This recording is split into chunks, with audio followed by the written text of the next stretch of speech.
panaginip ako dito eh. Ito siya, may weight yan dito. Oh, yan, oh. Ito, 4 years ago, 5 years ago. Tumatay mga balahibo ko eh. Totoo ang panaginip ko. Sak na sak talaga. Perfect talaga. Ito mga tumatay yung balahibo ko. Ito, pagpasok pala. Yan, paglabas dyan, dito siya, talagang tumatay yung balahibo ko. Tama-tama, paglabas dito, itong biranda to, nanaginip ako. Itong tama-tama talaga mga higala.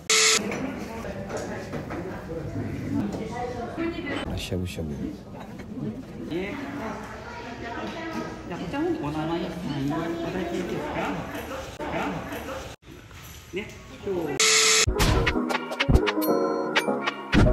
Dito kami sa Basyo. Yame no Kurokimachi. Yun. Kuromachi. Kurokimachi. Kurokimachi. Mafags dito mga higala. Trip namin ng asawa ko kakain lang. Instead din kami sa mga restaurant. Subukan namin kumain naman dito sa mountain. Tapos libre ng onsing namin tsaka yung hotel. Hanggang bukas kami uwi. Ito.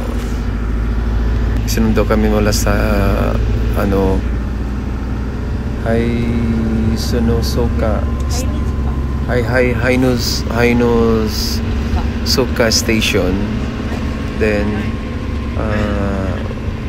40 minutes biyahe papuntang bundok.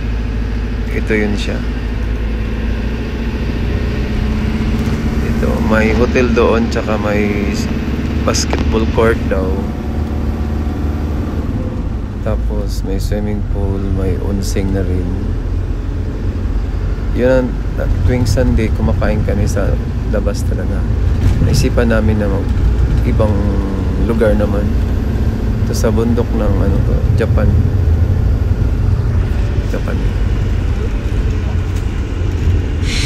Malamig dito mga higala. May mga fogs pa siya eh. Dito nga lugar may nagsasakura pa rin. Dito nga lugar may mga sakura doon.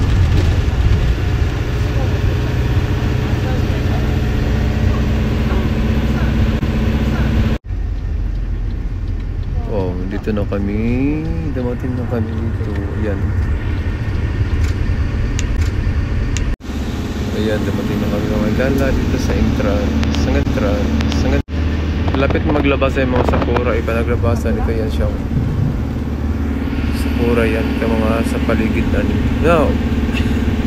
Next time, babalik kami dito pag sakura. Layo siya eh. Yan mga sakura yan. Yan to mga higala. Next week yan naglabasan na yan. Bukad-bukad nila. Yan, bukad niya lahat. Next week. Pag pumunta kami dito next week, yan, puro sakura yan. Ang ganda dito. Ang layo. Yun, malapit na kami mga higala sa hotel. Puntahan namin. Ito, maraming sakyan dito. Maraming hotel pala dito eh. Ito, maraming mga hotel. Di makakikita kasi fogs eh. Basketball court, Chukri yun. Basketball court, mano. Volleyball saka basketball court meron pala dito daw. Para siyang park pala siya. Ang galing. Pero sakura ba Ryukochi? Yun. Pag nagbulaklak ang bukad-kad lahat yung mga yan. Napakaganda dito mga higala. Sakura yan eh. Yun. So we arrived already here. So dito na kami sa pinagbukan namin na hotel. Yan, may lunch pa kami ito nakahanda eh. Ito mga higala. Pag dito, pag nagbulaklak lahat ng mga sakura, napakaganda dito mga higala. Medyo fogs siya eh, kaya parang akala mo ulan. Fogs yan siya. Yung entrance namin sa hotel. Unang sakura dito. Tanim. Galing naman. Sakura yan. Yun, totoo yan ha. Paliit na nila. Yung parang grafting.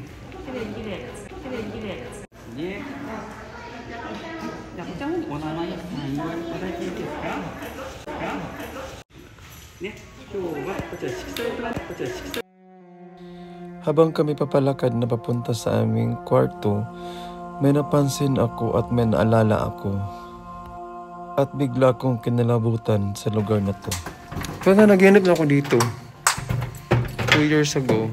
Swak na swak sa aking panaginip itong lugar na to na 4 years ago.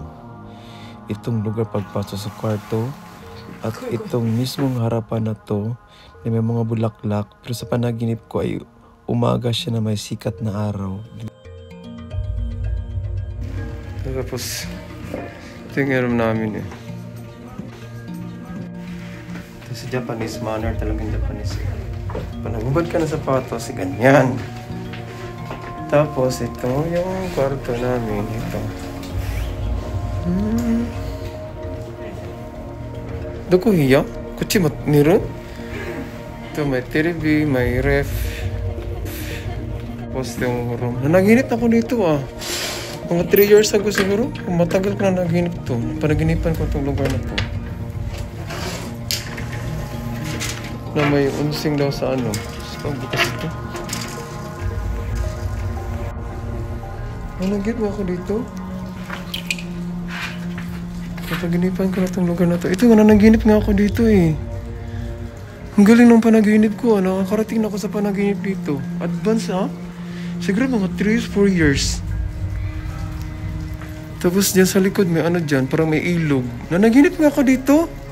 Hala, nagkatotoo. Ito panaginip ko. Nagkatotoo ba? 4 years, 5 years. Nanaginip ako dito mga higala. Kaya nalambutan ako. Panaginip ako nito, mga 5 years ago. Nakarating ako sa panaginip na to eh. Nagkatotoo, narabutan ako. Nagkatotoo, panaginip ko ah. Ano na kami ng asawa ko sa bundok. Tapos ito ngayon siya eh. Ito nga talaga oh. Hala, nalabutan ako ah. Ito yung mga Japanese style. Ito mga higalang Japanese, mga pre-compliments yan. Ocha na cookies. Tiribi, tapos mayroon kami lagay ng mga lapar dyan. Bank box. Tapos ito mga damit namin. Yukata, yan. Yukata kami. Mamaya magsuot kami yukata. Kakain na pa yukata. Yung putong namin yan. Putong lang eh. Dito kami matutulog. May heater na doon. Diyan na kami. Kung gusto namin kumain, pa-deliver at saka yung doon sa restaurant. Free na kami sa dinner namin tsaka tsadang! Ito na dinner namin ng asawa ko at nakasuot kami ng yukata at ito ang bumungod sa amin pagdating namin mga handa nila sa lamesa at tag-isa kami ng pat na at syempre tag-isa kami ng kawali ng asawa ko para sa shabu-shabu. Ito mga higala, shabu-shabu. Yan, higala, shabu-shabu. Yan.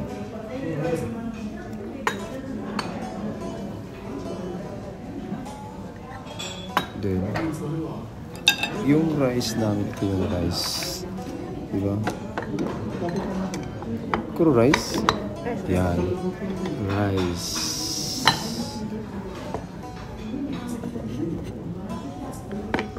Then, ito yung mga compliments niya.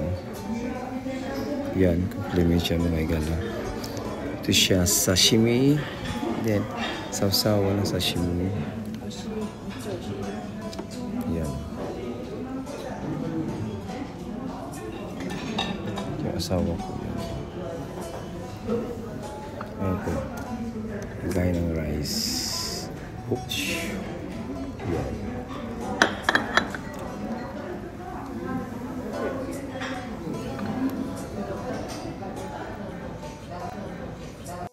Ops, commercial break muna tayo mga higala. Pakita ko lang sa inyo. Lahat mga hinahanda sa amin ay mga may pasabog, may mga patakip-takip pa. Yan ang Japanese na tradisyon. At flex ko lang sa inyo yung mga pinaglalagyan ng mga pagkain namin. Sobrang amaze ako dito sa kaldero lagay ng kanin. Ito yung mga higala. Yan, naka-apoy-apoy pa. At ito pa yung pasabog nila.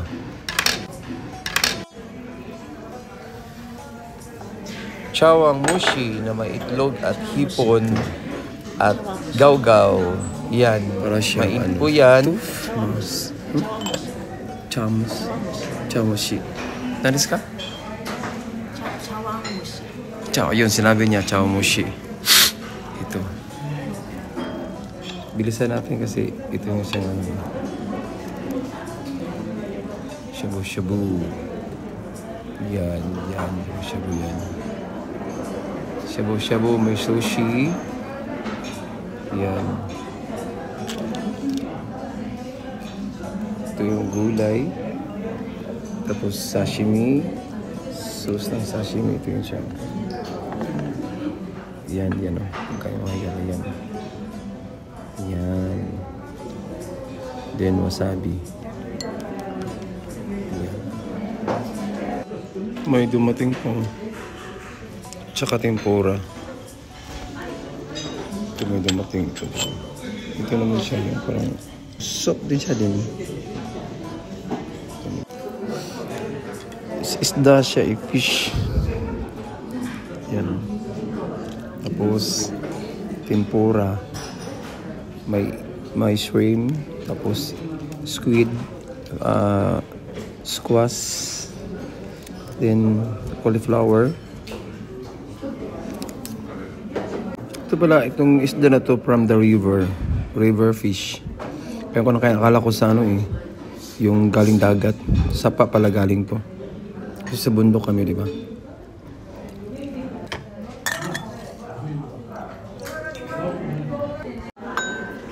Ito naman, miso zero soup. Yan. Miso zero soup. This is a dessert. Yan, dessert. Green tea. Then, strawberry. Then, sweet, beans. Yung red beans. Yung pineapple. Yung dessert nila. Later. Ayan mga gala, tapos na kaming kumain at kami ay aakyat na doon sa kwarto namin at kami magpapahinga na. At ang sabi ng asawa ko, huwag ka masyadong maingay dahil yung mga hapon dito nagtinginan sa amin dahil nakikita nilang tato nila sa braso ko at hindi sila sanay sa mayroon magbablog mga higala. Kaya keep on watching! Ayun. Going to upstairs. Sakit na kami. Tapos na kaming kumain. Gulat sila sa mga tato ko Yung iba doon, taas ang mga kilay Tato kasi dito parang sila bilang yakuza pa, parang ganun. Pag may tato. Andi sa elevator. Hanggang siya, 4th floor. Second floor lang kami naka-check-in. Uy!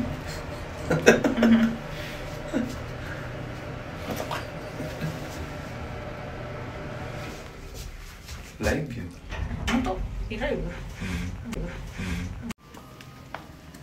Ang dami na gusto kong mag yung kuwari sana ba yung guhan.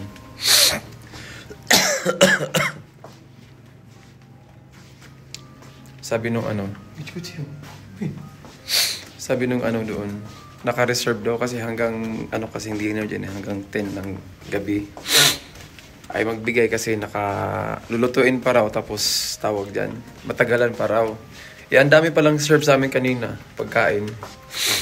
Lumubot ng tulitian ko. Ang daming kung anong mga binagbigay, mga compliments. Kasama yun sa namin, sa pag-check-in namin dito. Pagkain namin. Sa kabilang hotel pa rin dyan mga higala. Magkabilaan. Susi. Room. Nakakimono kami ng asawa ko Dalawa kami nakakimono. Ito yung room namin. Uy! Dari ko rin. Hotel staff? Oh! Pagdating namin, pag-alis namin dito, wala yan. Ngayon, nakaayos na Inayos ng staff ng hotel. Habang pag nag-dinner pala kami, automatic, papasok sila dito, tapos ayusin nila. Pag-alis namin, hindi nakaayos yan Ang Donya Hiroko. Busog. Pag uwi ng Pilipinas, Donya yan Donya yung asawa ko sa Pilipinas pag uwi. Higa-higa lang yan doon. Kain tulog lang yan doon. 2,000 years later. Good morning mga higala. Breakfast na namin. Yeah, pang day 2 na namin dito sa hotel na pinag-stayan namin ng asawa ko. Kita niyo mga higala. Yung likod na yun, yung harapan na yun dyan. Pagtapos namin kain, gala-gala ko na president, may falls na yan doon. Waterfalls. Ipuntahan namin ng asawa ko after ng breakfast namin. Siya nga pala ako. Breakfast kami dito. Breakfast namin Viking kasi dito eh. Eat all you can. Dami doon. Ito lang kinuha ko yung breakfast ko. May donut, may bread na ako. Spaghetti, sausage, then ham, then chicken nuggets, then meatballs, then to salad ako. Then miso zero soup. Mainit. Then ito, scrambled egg. Then yung roll egg. Tapos ito yung tawag nito yung radish na red radish, pickles. Then ito yung yung mintay ko. Itlog ng isda. Tapos saba, fish. Then eggplant, nasubi. Then seaweeds and beans. Yung asawa ko kumuha na siya ng dessert kasi nauna sa akin siya kumain eh.